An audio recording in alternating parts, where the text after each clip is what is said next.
I will credit the terrific work of two Americans, Sasha Latypova, Latypova, Sasha Latypova, like me, a retired pharma executive. She worked in development, I was in research.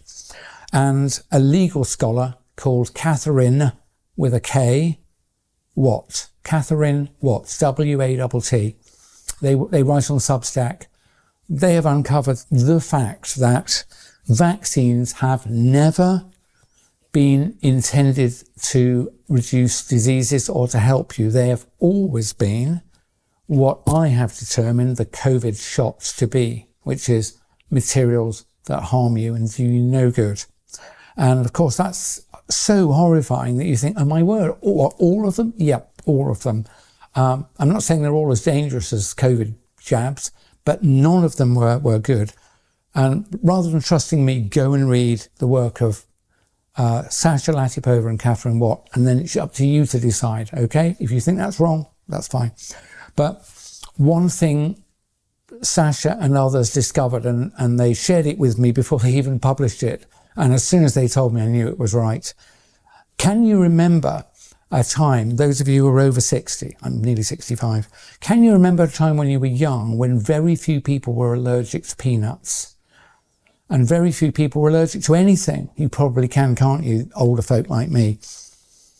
What we discovered is that if you inject a person with a foreign protein like peanut oil, if you inject a person with tiny doses of that, especially if you do it 2 or 3 times, that person becomes fiercely allergic for life to peanuts.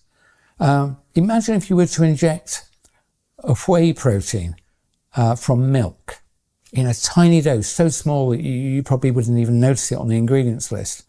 And if you injected that into your child a couple of times, when they grew up, they might end up, not all of them, but many of them will grow up allergic to milk and milk products and anything that's got whey protein in it.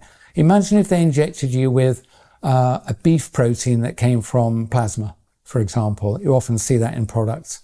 A tiny dose, a really tiny dose, so small it'll be off the bottom of the ingredients list, and you injected that person twice with it, they'll become intolerant to meat.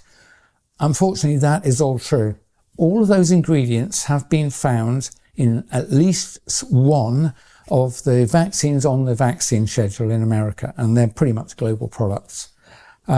These diabolical people have included components in the jabs that your children have been given and you may have received that were designed to sensitize you to every single basic food item.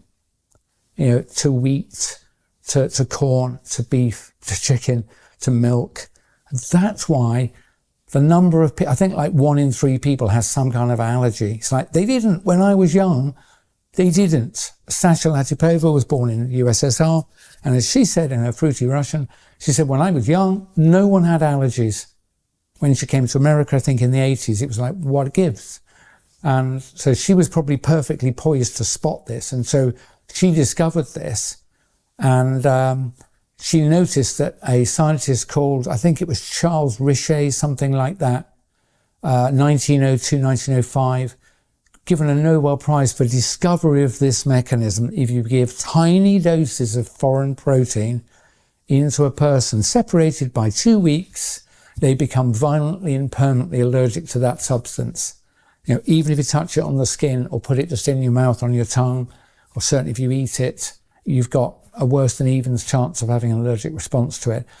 These people have sensitized you, those of you who've been vaccinated, to large amounts of the natural environment. I mean, how diabolical is that? And it's exactly the same mechanism as I called out in 2020 about the COVID jabs. Remember I said that if you ask the human body to make a protein that doesn't belong in you, a non-self protein, a so-called spike protein, wherever it came from, I said if you do that, it will make you, your body will cause an autoimmune reaction, or your body will then make foreign material, your immune system will say, what the hell is that? And will attack it. So it's like a failed organ transplant. It's autoimmunity. That's what has happened through the the whole history of vaccination back from the late 1700s to the present day.